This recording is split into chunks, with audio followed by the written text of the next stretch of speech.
I'm pleased to introduce Matt Dodd, who is Rural and Communities Manager at Homes England. It's good to be here and such a brilliant turnout as well. It looks like a fantastic event you're having, and hopefully I'll catch up on the earlier presentations on the website.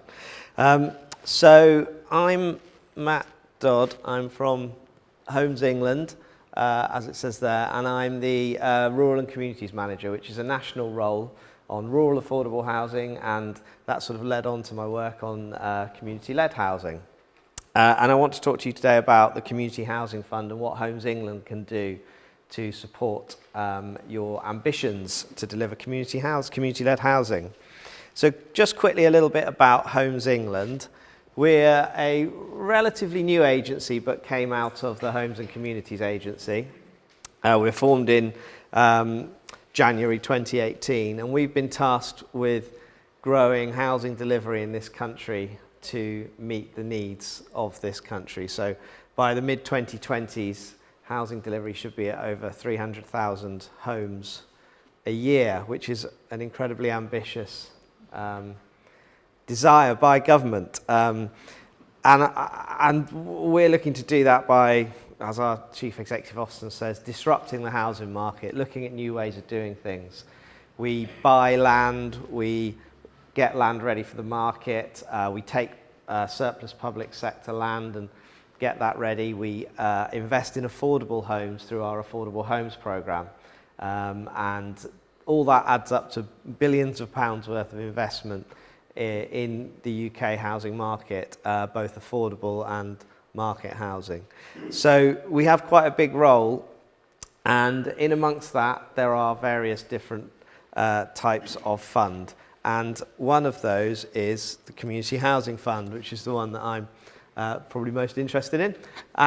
So the Community Housing Fund was launched a few years ago, and it was kind of a strange initial launch where a reasonable amount of money came out to some local authorities, I think a day or two before Christmas in 2016, local authorities that were identified as having an affordability crisis, but also had an issue with second homes, because that was where the money originally came from, the stamp duty on second homes.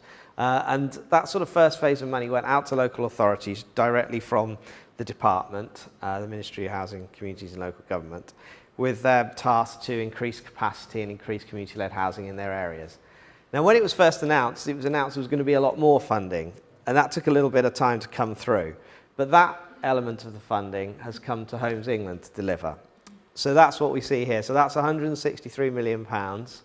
And unfortunately, because of some of the delays that there have been in launching this fund, we've got until March 2020 currently to spend this. So not that long. But the aims and objectives are, as you see here, increasing housing supply by increasing the number of additional homes delivered by the community-led sector, provide housing that is affordable, so this is about affordable housing delivery, and also delivering a lasting legacy for community-led housing sector. So that's what this money is for. As well as the Homes England part, which I'm going to talk about in detail today, there is also some money to deliver sort of an infrastructure of advisory hubs, I believe. And actually, my colleagues sat here will know more about that than me, because that's not a Homes England programme, but it is a vital part of the programme. Okay, so if we move on to the Community Housing Fund in a bit more detail, Phase 1 of the Community Housing Fund was launched in July by Homes England, and there are three elements to Phase 1. So the first one is revenue funding to help community groups get formed, get their feasibility studies, get their sites together and look at the schemes that they want to deliver. And that can cover things such as this. I should just say, all this information is in a lot more detail in the prospectus that was released at that time for this fund. But this is just to give you a flavour. So it's about getting legal fees done, architects' fees, bringing a scheme forward from its very early foundations right through to being able to put in a planning application. It's revenue funding, it's grant funding, not loan funding, which is quite important. And it is a really good, relatively risk-free pot of money for communities to access. So in a minute I'll talk about the different milestones you go through if you're successful in gaining that funding, and that will give you an idea as well about the sort of things it can do. The next part of phase 1 is some revenue funding for local authorities, and that's to continue the work that they either did with that first pot of money, or if they weren't one of the 148 local authorities that got that money but want to see community-led housing flourish in their area, they can access some of that and use it for these things we see up here. So capacity building, either within the local authority or within local areas, local groups, training support, employing staff, working out what the need and the desire is for community-led housing. So getting those foundations in place so that then groups can come forward either to them or to us to access the other types of funding. So we've got different types of applications have been talked about under this strand, such as setting up a centre for community-led housing in Herefordshire, employing a community-led housing officer in some parts of some local authorities, and just generally increasing capacity within local councils to do that. The third part of phase 1 is another thing that I think is really useful and interesting and not available in many other places, is a bit of capital funding to allow local authorities to open up sites for community-led development. So where there's a bit of unusual infrastructure needed to get a site going, to allow a community to move forward with that site. So for example, we've accepted a bid down in the South Hams for some utilities infrastructure to be put into a site that all the rest of the funding is there, it's together. It just needs that little bit to get it across the line and get on with the scheme. So it can include things like roundabouts, a bit of site remediation, perhaps retaining walls, that sort of thing. It does have to be applied for by local authorities on behalf of community groups. There's various state aid implications for this funding, and one of the ways to ensure that we don't fall foul of state aid is getting local authorities to do it on behalf of communities. But there is the key for all funding that goes through local authorities is that they must be there to develop community-led development in their areas and community-led housing. It's got to be focused on that. So they couldn't just do up one of their own sites and then sell it to the market, for example. That wouldn't be appropriate and would fall foul of our grant agreement. So that was the first phase that we launched in July. We've already had, I was looking yesterday, nationally on our bidding system, we've had about 35 bids in, but we've got over 140 open bids. So people who started applying, started filling in their details, started filling in their schemes and are talking to us nationally in that first phase of funding. So we're quite pleased with that. We want to keep it going. We want to get more of those open bids turned into actual real bids. And we're looking forward to hearing from people in this room, I expect, with that. So that's the first phase. The second phase, sorry, I'm jumping ahead of myself. A quick rundown of who can apply. So there's a wide range of groups that can apply. The key thing is about community-led development. It's about communities having that long-term ownership, stewardship and management of the housing schemes. So you'll see we've got things like registered provider down there. Registered providers working with community groups, very welcome. Local authorities, registered charities and all those different types of community groups.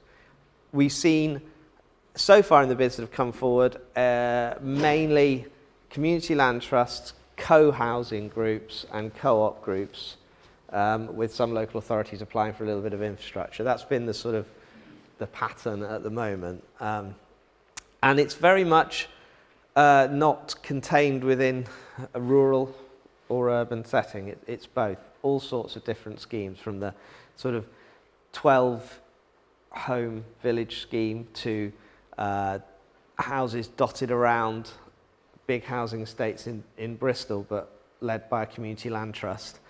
So all sorts of different things, which makes it a really good thing to work on, actually, a really exciting project to work on. So we do have some state aid requirements on that phase 1 of funding, and it shouldn't exceed €200,000, and groups need to put forward at least 10% contribution.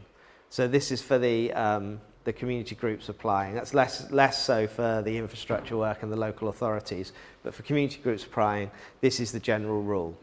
However, I will say, I know this is being filmed, so I can't say whether it will go through or not. We have had groups applying for considerably more than this on some very, very large schemes. Well, quite a lot more than this for revenue funding. And we're trying to work with them to see how we can make that work. But as a general rule, this is what we should be sticking to.